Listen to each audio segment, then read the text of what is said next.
नमस्कार, आप देख रहे हैं मशाल न्यूज, जन जन की आवाज़ आफ्ताब इरफान के साथ। कुछ दिनों पूर्व आमराली में नाली के झगड़े को लेकर पड़ोसी द्वारा अभय राजपुरोहित की हत्या करने के बाद समाज की ओर से कालंदरी थाने के बाहर धरना भी दिया गया और आज जिला मुख्यालय पर हजारों की संख्या में पुरोहित समाज के लोग एक राम झरोखा मंदिर परिसर के बाहर एकत्रित हुए और वहाँ सब ने उद्बोधन दिया। उसके उपरांत शांतिपूर्ण ढंग से पूरे शहर में रैली निकाली और अंत में ये रैली कलेक्ट्रेट पहुंची, जहां अपनी मांगों का ज्ञापन राजपुरोहित समाज ने कलेक्टर को दिया। ज्ञात रहे 28 तारीख को नाली के कारण पड़ोसी से विवाद था और पड़ोसियों ने योजनाबद्ध तरीके से युवक अभय राज की हत्या की और अभय राज अपने परिवार में इकलौता कमाने वाला व्यक्ति था। बाकी उसकी 3 बहनें, बच्चे, पत्नी और वृद्ध पिता हैं। ऐसे में समाज की ज्ञापन में ये मांग थी कि परिवार के एक सदस्य को स्थायी नौकरी दी जाए और आर्थिक रूप से 1 करोड़ रुपए की सहायता सरकार दे। साथ ही पड़ोसी जो कि गलत ढंग से वहाँ पे निवास कर रहा है, उसके मकान को ध्वस्त किया जाए ताकि अभय राज का परिवार शांतिपूर्ण ढंग से वहाँ रह सके। ज्ञात रहे अभय राज ने इस नाली के झगड़े को लेकर कैंप में पंचायत को ऑनलाइन कई बार शिकायत की, लेकिन प्रशासन की ओर से कोई कार्रवाई नहीं की गई और अंत में जाकर ये परिणाम आया कि अभय राज को अपनी जान गंवानी पड़ी। तो इसमें जितने कातिल दोषी हैं उतना ही प्रशासन भी दोषी है। वहाँ पहुँचे हजारों की संख्या में लोग, उनमें महिलाएं भी काफ़ी संख्या में थी और चर्चा ये थी कि भारतीय जनता पार्टी का कोर वोटर होने के बावजूद भी शांतिपूर्ण ढंग से ज्ञापन देने आए हजारों लोगों को पुलिस प्रशासन की ओर से बार बार कई बैरिकेड पार करने पड़े, रोका गया। कई बैरिकेड पार कर जाकर उन्होंने अपना ज्ञापन दिया। तो कुछ दिन पूर्व एक और राजपूत समाज की ओर से कानून व्यवस्था को लेकर इसी प्रकार का ज्ञापन दिया गया और काफ़ी संख्या में लोग आए थे। अब देखना यह है कि राजपुरोहित समाज की मांग का प्रशासन की ओर से और राज्य सरकार की ओर से क्या जवाब दिया जाता है या क्या कार्रवाई की जाती है। आइए देखें शांतिपूर्ण रैली और उद्बोधन।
साथियों हो जाओ तैयार, हो जाओ तैयार।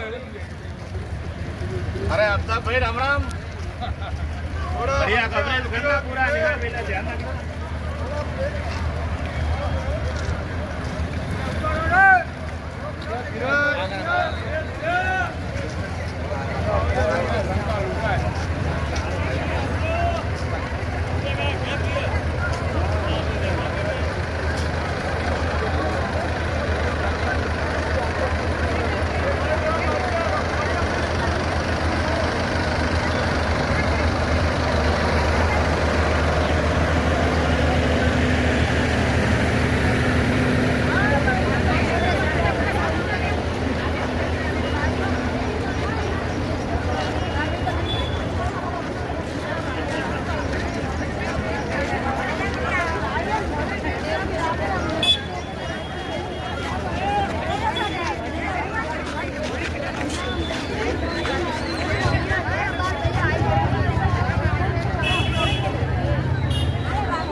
संघर्ष हमारा अधिकार है,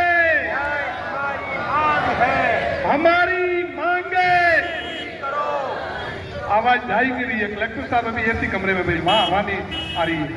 हमारी मांगे, हमारी